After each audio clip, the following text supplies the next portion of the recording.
broken or been torn, Lord. Thank you that you're here to heal us, that you're here to mend us, that you're here to make us whole again. We thank you, God, for that no matter what the situation is, it is well with us because we know you are bigger, that you are greater, that you are stronger than anything we could ever face. And we choose to believe that this morning. We thank you, Lord, for being here with us today. In Jesus' name, amen.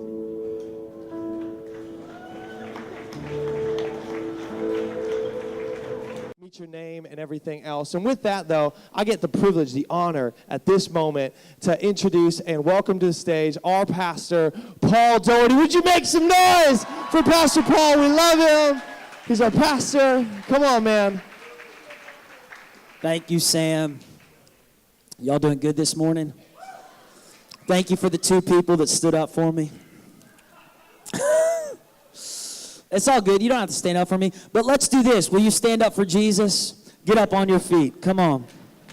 Give God some praise this morning. Come on, Jesus. Now, lift each other's hands up on your left and on your right. Oh, man, we got to say something positive about our lives. I watch some of y'all roll your eyes like you don't like talking positive over yourself. Hey, listen, I forced you to do this, and here's why. Because you have power in your words, and you have power when you lift up your brothers and your sisters on your left and on your right, the brotherhood, the sisterhood.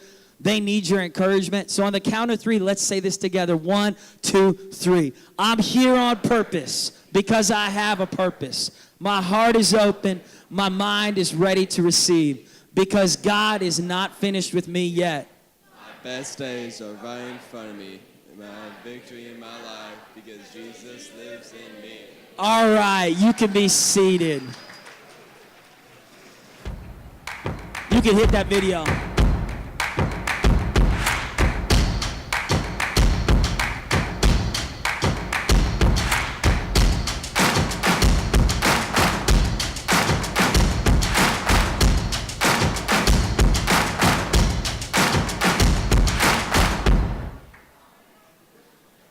What's up, guys?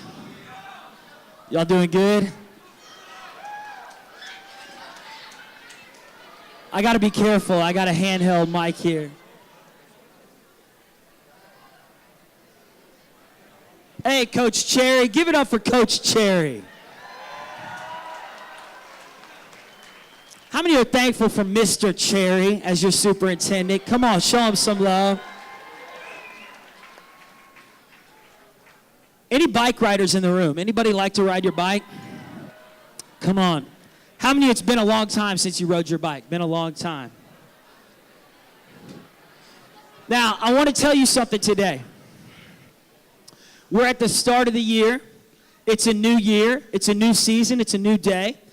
And anytime I was younger, I would go on bike rides, and I still love to go on bike rides with my wife, and I'll pull my little boys. I got 2 little kids, and I'll pull them in a little bike attachment here. But every time I go on a bike ride, I come to a fork in the road.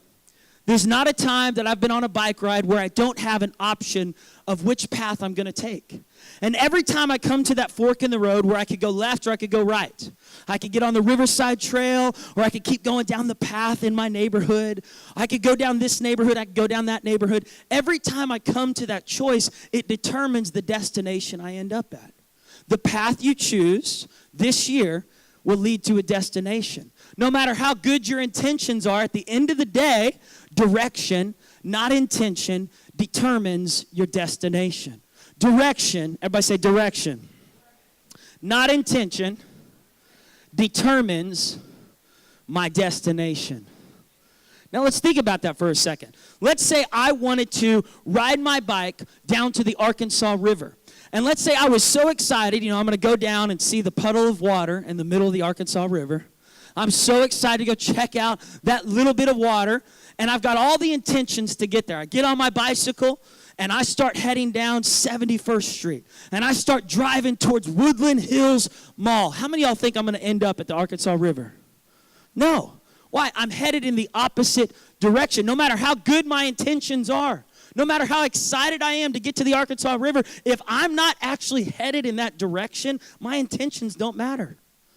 And Proverbs 22 verse 3 says this, that a prudent person, a wise man, a wise young girl at Victory Christian School, a wise young basketball player, a wise young football player, they see danger coming from far away. Wise people, they're looking into their future. They're not just so consumed with their present. They have a little bit of predictability. They can see down the road a little bit. They understand that today's decisions are connected to tomorrow's consequences. And so it says a prudent person foresees danger and takes precautions. In other words, you come to a fork in the road and you go, I could go left or I could go right. I could go to this party or I could stay home. Staying home might be frustrating. I might be lonely. I might be mad because other people are hanging out at the party. But if I go to that party, I know that there's things that I might do that I might regret. I could be with this person. I could stay in this relationship. I could cross these boundaries. I could do whatever I feel like doing. But if I have all the intentions in the world of being a man of purity, of saving myself for marriage, at the end of the day, it's not about my intentions. It's about the path that I choose. So listen, it says the simple person, they keep going down the path, and they suffer the consequences of the path they choose. We live right now in a world that wants to do whatever we want to do, and we don't want to suffer the consequences of it. And the reality is you can't escape the consequences of your choices. It's not God being mean. He's a great God. He's a nice God. At the end of the day, it's your choice. The path you choose will lead to consequences. So Proverbs 2, verse 20 says this. It says, choose the path of righteous people. Follow in the way of people that are going the direction that God's called you to go. Stay on the paths of righteousness. Everybody say, pick your path. And say, pick your people. Pick your path and pick your people. Now, Proverbs 4, verse 14 says this. Stay away from wicked people. Stay away from the path of evil doers. When you see that path of wickedness, don't even go near it.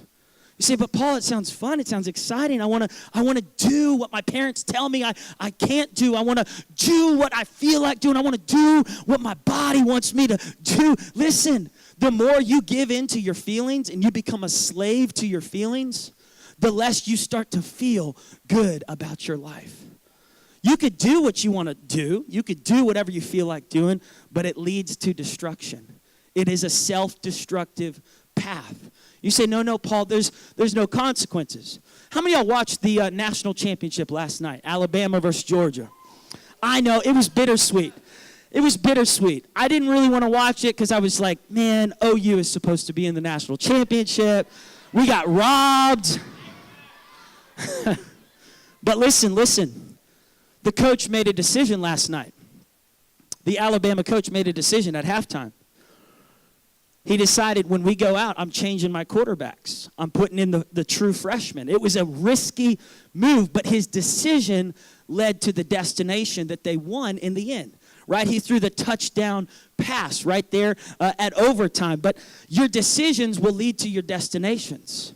You can keep going down a certain path and just pretend as if this path isn't going to have any consequences. Or you can recognize, you know what? I think my choices actually affect my outcome. I think my choices today, listen up, my choices today will determine where I'm at tomorrow. People have asked me, Paul, how are you at where you're at right now? How is your family? How are you and your wife? You know, you're married, you have children, you guys are happy, you're doing what God's called you. How did you get there? And all I can say is, it's because I picked the right people and I picked the right path. It wasn't me. It was just those choices. It was listening to sermons like you're listening to today and going, you know what? I think it matters who I hang out with. I think it matters what I'm doing while I'm in middle school, while I'm in high school. Even though I'm in 9th grade, my decisions in 9th grade will determine where I'm at in 10th grade. My decisions in 10th grade will determine where I'm at in 11th grade. My decisions in 11th grade will determine where I'm at my senior year. And my decisions in college will determine where I go after college. So many people are living as if our decisions aren't connected to our consequences. When I was in college, I had a Spanish teacher, and he warned us. He said, there's a Spanish exam coming up, Spanish 203. And he said, I want you guys to study. And so, I procrastinated. Everybody say, don't procrastinate. So I procrastinated. I waited the day of the exam to study. And I get in my Spanish book, and I'm going over, the nouns and the verbs and all the crazy stuff that, that we have to learn. And I say it's crazy, but it's amazing. The Spanish language is amazing. But I just spent like 30 to 40 minutes in there, and then I went into the exam, and guys, I did terrible. I got a D- on my exam. What was I doing? I was picking a path, and now I was reaping the consequences of the choice that I made. My path was procrastination. When I chose the path of procrastination, I reaped the consequences of procrastination. So I went to my teacher. I said, please, please, please forgive me. I'm on my knees. I'm like crying. I'm trying to force some tears. And he's laughing. He's like, Paul, I forgive you, but it doesn't excuse the consequences. I go, wait. But you forgave me. He goes, yeah, but forgiveness and consequences are two separate things. See, God can forgive you, but there's still consequences to your decision. You could still get into heaven for all the sins you've committed. When you cry out to God, here's how amazing God's grace is. The second you ask God for his mercy, he gives it. He triumphs in mercy. Mercy is God's nickname. God is full of mercy. He's full of grace. But why wait till the last second of your life to cry out and make the right decision? Why not make the right decision now? Why would you waste time going down paths of wickedness, making decisions as if they're not connected to the consequences? Why not start right here, right now, and say, you know what, this year, this time next year, I'm going to be a better follower of Jesus. And it starts with what I'm doing right here, right now, with the people that I surround myself with. So I want you to go to Ruth chapter 1. Ruth chapter 1. You can make some noise when you turn there. Come on. By the way, I went to my Spanish teacher. I said, could I get some extra credit if I mow your lawn? Because I mow lawns. He said, yeah. So I go, I mow his front yard, his backyard. I bring him cookies. I sit down with him and his wife. We watch a TV show together. And I go, how many extra credit points do I get? He goes, 10. I was hoping for 50. It brought my grade up from a D- to a D+. The point of that story was that I missed it because I procrastinated to make the right decision. This year, there's decisions that are facing you right now.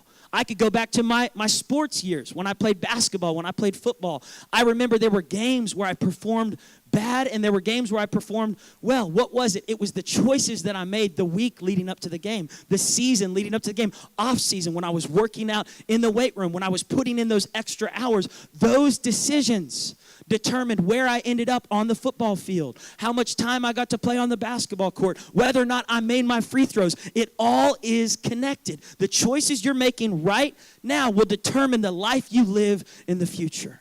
How many of y'all want to have your best life ever? How many of y'all want to have your best year ever?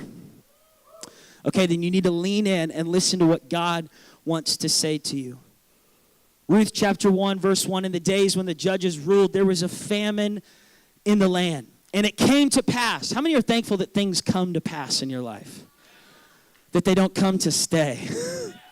I'm so thankful. What if I said that 7th grade has come to stay forever in your life? What if I said that high school has come to stay forever in your life? Aren't you thankful that some things are coming to pass? There is an end in sight. This is not going to last forever. One day you will be out of school for good. Come on, Jesus. Some of y'all are like, thank you, Jesus. But be careful waiting for something to pass, because the reason that it's in your life right now is that God wants to do something in you that he can only do when this season is happening to you.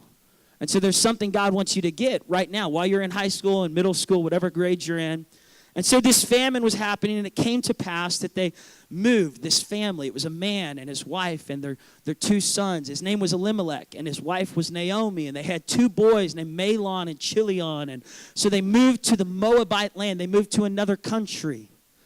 And I want to tell you guys, some of y'all need to get out of some of the things that you've been trapped in that are no longer producing the fruit that used to be produced in those things. Some of you have gone to some wells that you used to draw water from, some places you used to get provision from, and God's saying there's a famine there. It's dried up. Stop going back to that old ex that you used to call. You need to delete that contact out of your phone. You need to break up with that person. You need to leave behind that old habit that you left in 2017 is dead. It's time to move forward into 2018. 2017 is a famine. Don't go back to the famine. You need to walk into the land of abundance. And so they moved. They moved out of the place they were in, and they moved into the place that God had for them. But in verse 3, it says that the husband died. And so Naomi was left with her 2 boys. And then they married women, one named Orpah and the other one named Ruth. And they lived there about 10 years. But then her 2 boys died. So now Naomi is left with 2 sons in a foreign land. She has a choice to make. She can either stay here or she can get out. She can move forward into this new season, this new chapter. Some of you have a choice right now that's facing you. There's a path that's right in front of you. You can either keep going down a path of foolishness, a path of naivety, a path of just not caring about tomorrow's consequences and doing whatever you feel like doing, or you can get on the path of wisdom. And you can say, you know what, it's time for me to chart a new course for my life. This is what Naomi was doing. So she got out of that land. I love what it says in verse 6. It says, so Naomi arose. Everybody say, rise up. Turn to the person next to you, say, rise up. Some of you need to arise to become who God's called you to be. You need to rise up out of fear, and you need to rise up into faith. You need to rise up out of making excuses and start rising up to take responsibility. You need to take extreme ownership of your life. You say, no, Paul, my life is in God's hands. And that's great. That's a great cliche saying. But what I hear God saying back to you is, I'm not going to force you to make the right decisions. Just like I didn't force Adam and Eve to eat from the right tree. God gives us the power of free will. If you think every choice you make has been predestined and predetermined and predecided, man, I feel sorry for you. You act as if you have no ability to make a choice with your life. God is not going to choose the right path or the wrong path for you. He's not going to choose the right friends or the wrong friends. Your life is up to you. You get to decide who you're going to be with, the choices you're going to make, what you're going to drink, what you're going to eat, what you're going to smoke, whether or not you're going to smoke. You get to choose the life. You say, but Paul, life has dealt me a bad hand. You don't know the parents I have. You don't know the family I've grown up in. My older brother, he's into this drug. My older sister, she's into this. And listen, I understand dysfunctional families. God understands dysfunctional families. God uses dysfunctional families to bring him glory. God chooses some of the greatest leaders in the Bible came from broken homes. Came out of families where the daddy was an alcoholic, the granddaddy was an alcoholic, the parents were divorced, the grandparents were divorced. Everybody had walked through dysfunctional decisions, and yet God interrupts the family and says, it stops with you. The buck stops here. You get to choose a new path for your life. The same God that brings generational blessings can break generational curses. You don't have to stay addicted to pornography. You don't have to stay addicted to what your dad did or your granddad did. You don't have to repeat the same mistakes that parents have made. Man, this message is so important for your future because the choice is up to you. The life you want to live is literally right in front of you. You're on your bike. You get to choose which path you want to take. I was talking with my coach this morning, Coach JC. I don't know if his daughter Olivia is in the house, but how many of y'all are thankful for Olivia Keneally? Come on, give her some love this morning. I was talking to Coach JC, and he was saying, your health is up to you. Your health is up to you. So many of us, we just chuck it off to chance. We just chuck it up to God. We just go, God will take care of my health. No, God says, I gave you the power to take care of your health. I gave you the power to eat the right food. I gave you the power to sleep when you need to sleep, to wake you, to rest your body. So many of us are asking God to do something for us that God has already given us the power to do for ourselves. God's given you the power to have a healthy life. He's given you the power to have a pure mind. He's given you the power to have healthy relationships, to get out of toxic relationships that are destroying you. And Naomi, she had to rise up. She had to make a decision. She said, I can't stay here because here is holding me back from there. Here is my comfort zone. Here is where I've lost everything. And if I stay here, I'm going to sulk in my bitterness, in my resentment, in my anger, in my hatred, in my excuses. So I have to move out of here and into there. Where is there for you? Proverbs 29:18 says, without a vision, people perish. Without a there, people don't know where to go. Without a destination, people don't know what path to choose. Everybody say, pick your path. If you're like me, I have to type in the destination on my Maps app. How many of y'all use your Maps app on your phone? Google Maps or Apple Maps. And so I'll type in, here, I'll just type in right now, the Mayo Hotel. Come on, Mayo Hotel, downtown. Now look at this. I've got 3 paths to choose from. I've got 3 paths. One path says it'll take me 20 minutes to get there. Another path says it'll take me 26 minutes. And another path says it'll take me 26 minutes as well. I can choose the slowest path or I can choose the fastest path. Why would I choose the slowest path? Some people go, well, it's all about the climb. You know, it's all about the journey. You just got to take your time. Time is your most valuable commodity. You don't get it back. Once the hourglass runs out of sand, it's over, my friends. You can't turn it back over and start again. You know how many older people I've talked to at the altars of our church services that say, I wish I could go back to 7th grade. I wish I could go back to my senior year, and I wish I would have picked a different path. I wish I wouldn't have gone to those parties. I wish I wouldn't have bought into the lie that I had to keep on drinking, that I had to keep on looking at stuff I shouldn't have been looking at. I wish I wouldn't have gotten into some of those toxic relationships and habits that I kept going. The decisions you make right now, you're going down a path, and it has a destination. You need to wake up. It's the start of a brand new year. It's the start of something new. And at every new beginning, there's a necessary ending. You can't start a new chapter until you end the chapter that you're on. For every new beginning, a necessary ending must happen. Naomi had to break up with her past. She had to break up with the fickle person she was. She had to break up with the indecisive person. She had to break up with the bitterness. She had to break up with how things have always been to move into the future that God had waiting for her. Everybody say, pick your path and pick your people. 1 Peter 2:9 says, you are a royal priesthood. You are a chosen people, God's holy nation. You are his very possession. God chose you so that you would pull people out of darkness and into light. In other words, God's saying, don't you realize the purpose that's on your life? Don't you recognize that your life is more important than playing sports, getting a 3.5 GPA or a 4.0, whatever it is you're going for? Don't you realize your life is more important than making money? Your life is so valuable to God. It has eternal significance. And the second you wake up to that, you could change everything in your life. There's a lot of people that are making changes right now at the start of the year. They're making changes to their diet. They're making changes to their life. Every new year, there's always just this momentum, this internal desire to be different, to change. And listen, you can change your weight. You can change your hair color. You can change your location. You could change your school. You could change your church. You could change everything around you. But if you don't change you, nothing's going to be good enough.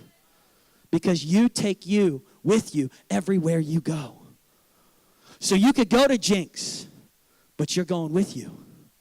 Finally, I'll be happy. As soon as I get out of this place, I'll finally be happy. No, you won't.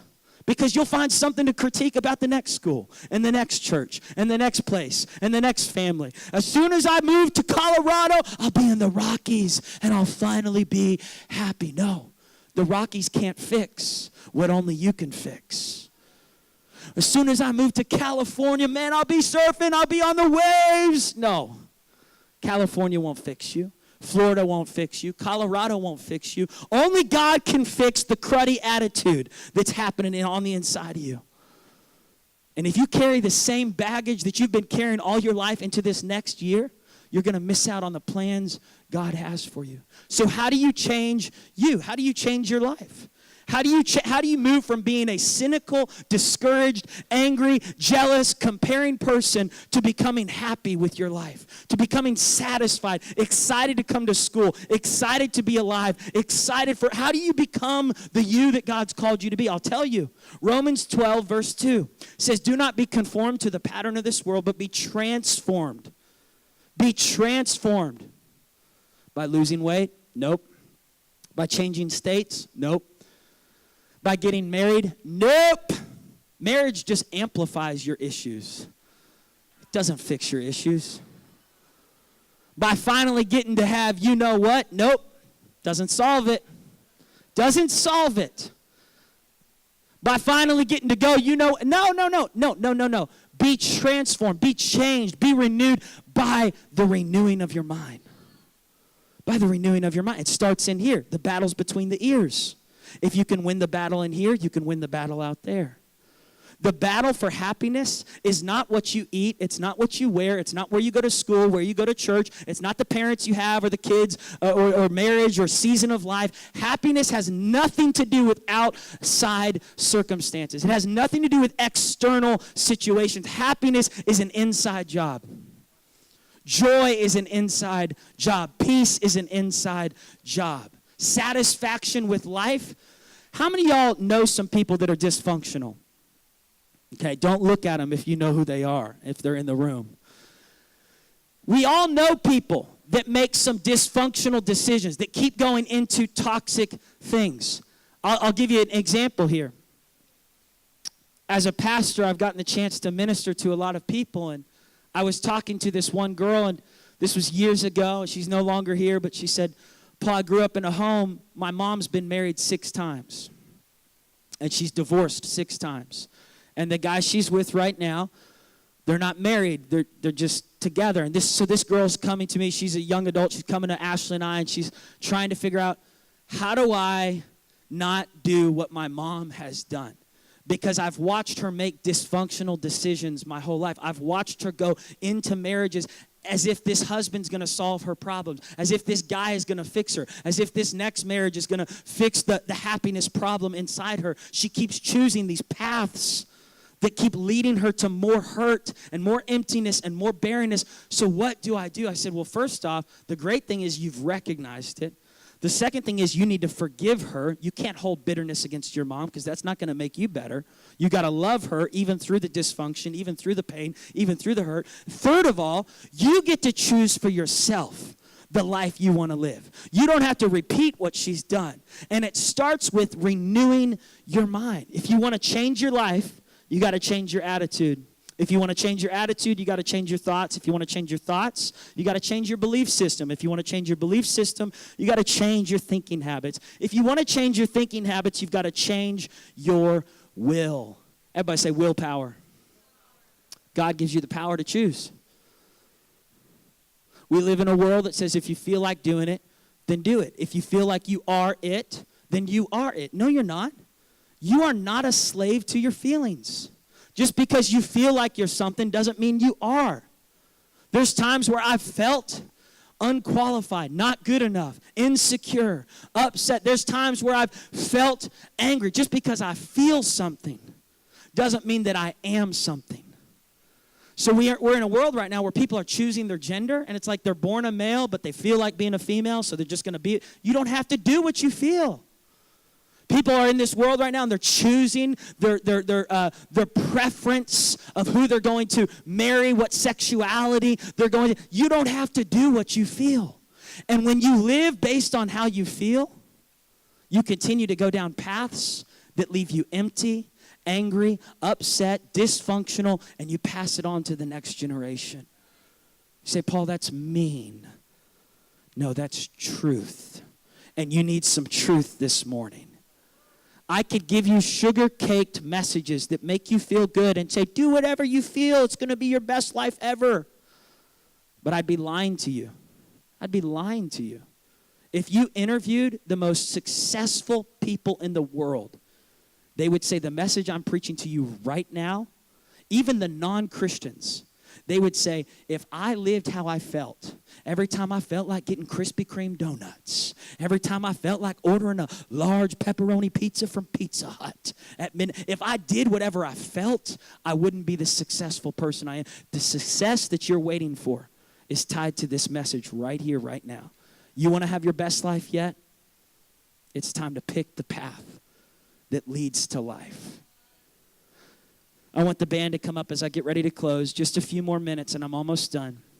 So Naomi rose up. She rose up and she headed out. And on her way, she turned to the two daughters-in-laws that were with her, Orpah and Ruth, and she said, in fact, just the keyboard, not the whole band, just the keyboard. Come on up here. But she said this, she said, you can leave. You can go back to your comfort zone. You could go back to your homeland. You could go back to the Moabites. I'm heading towards Israel. I'm headed towards there, but you don't have to go there. You can stay right here with the people you've been used to, with the way things have been in your life. You could stay here. Sometimes you don't get to choose who goes with you and who stays. Not everyone from your history is called into your destiny. Not everyone from your past is called into your future. There's some people that have left you, and you need to let them go. You don't need to beg them to come with you. Let them go. All that left couldn't stay, and all that stayed couldn't leave. There's some people that you need to kiss goodbye. You need to say, you know what? Peace out. I can't hang anymore. I can love you from a distance, but you're not going to be part of my inner circle. You say, Paul, that's mean. I'm saying this. You need to be friends towards everyone. Be friendly. But you need to be selective with the people that you're bringing into your inner circle, that you're allowing to give you advice, that you're allowing to influence you. Your friend, show me your friends and I'll show you your future. Proverbs 13 says that people who hang with wise people become wiser. But the man who hangs out with fools, his life falls to pieces. I'm not saying just hang out with the cool crowd. I'm saying hang out with wise people. Hang out with people that are going somewhere with their life. If you're hanging out with people that keep pulling you back to your history, you need to say, you know what? I'm done with my history. I'm headed towards my destiny. If you're hanging out with people that keep reminding you about your past, you need to say, I'm done with my past. I'm headed towards I'm more in love with my future than I am with my past. I want you to say that with me. I'm more in love with my future than I am with my past. What is the future that God has for you? Without a vision, people perish. What are the goals that you're writing down this year? 1,000% of the time, the people who write down their goals, they fulfill it, versus the people who don't. Habakkuk 2 verse 2 says, write down the vision, make it plain, write down the destination, circle it, so that he who reads it may run with it. This is a year to write down where God wants to take you. If you need to write some things down in your notes today, sitting in Bible class, or maybe tonight, or this week, that you take some time and say, okay, by the end of this year, I want to be finished with reading my entire Bible from Genesis to Revelation. By the end of this year, I want to be making healthier decisions for my body. By the end of this year, I want to have given $1,000 away to poor people in need. I want to be a more generous person this year. By the end of this year, I'm going on a missions trip. By the end of this year, I'm going to get involved in my local church. I'm going to start being consistent. I'm going to serve in my youth group. I'm going to serve in the children's church. I'm going to get involved. I'm going somewhere with my life. I'm done playing games. I'm done wasting time. I'm not going to school just to waste my life. I'm going to school because I have a successful future in front of me. And I'm done staying in these old habits and these toxic ways of thinking. Come on, Jesus. You need to break up with your past so that you can embrace your future. When it came time for Ashley and I to start courting each other, and Ashley's my wife, when it came time for now I'm not talking about engagement, I'm talking about when we got serious in our relationship. We were moving from being just friends to now courting each other. She said this to me. She said, are there any girls that you're still talking to on social media? I said, just friends. She said, if you want to get serious with me, you need to say goodbye to some of those old girlfriends that you've been hanging out with and talking to. And she was right, because you can't embrace your future if you're still holding on to, if you still have a backup plan. Oh my goodness. If you're still calling up the people of your past, you need to let them go. You need to let them go. Bye, bye, bye. You're moving on.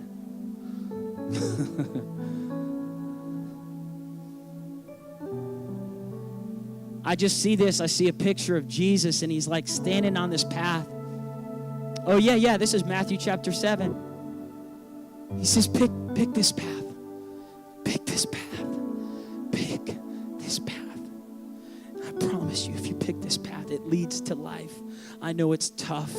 I know not giving into your feelings is sometimes frustrating, and sacrificing being with the crowd that you're used to hanging out with, and sacrificing some of the habits you used to go to. I know it's not easy. I know it's a self-controlled path. It's a path of love. It's a path of forgiveness. It's a path of purity. It's a path of purposefulness. It's a path of going after God. I know it's not easy, but it's narrow and it's tough, and not everybody finds it. Wide is the path that leads to destruction. It's easy. Thousands of people are choosing it every single day. They're living however they feel like living. They're doing whatever they feel like doing, and they're getting angry at every sermon, every preacher that's only trying to share the truth with them, because they're going, I don't want the truth. I just want to do what I feel like doing. Fine, pick that path.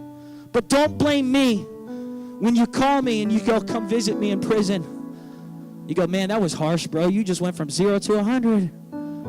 You know, I've got some friends that are doing time that I went to school with here.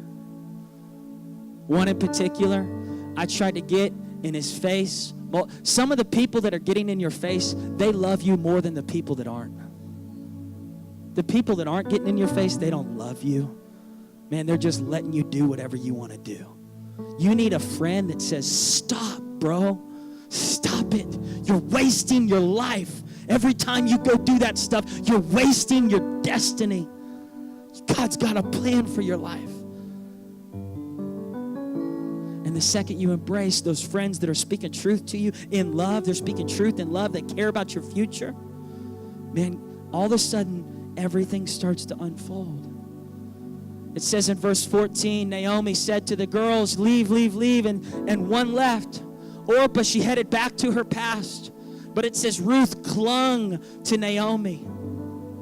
Ruth clung to Naomi. Ruth was saying, I'm setting fire to my past. I'm burning the ships. I'm not going back. I know it's my comfort zone. I know that's my people. I know that's the ethnicity I belong to all my life, but I'm ready for this new season. I'm ready to explore what God has in store. Little did Ruth know that she was about to graft herself into the family of Jesus Christ.